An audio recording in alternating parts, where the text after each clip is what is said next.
सबैजनालाई अहिले चाहिँ म इटरी गइरहेको छु किनभने त्यहाँ मेरो पहाड जाने काम पर्यो साथीसँग।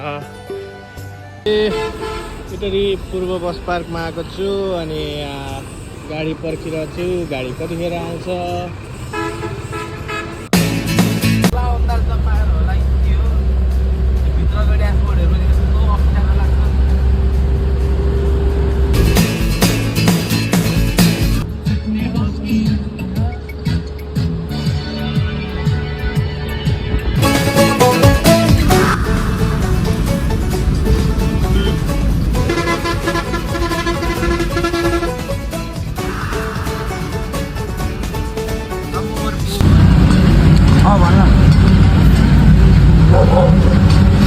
म भाइ ठ्याक्कै अहिले म त हिलेमा छु भाइ।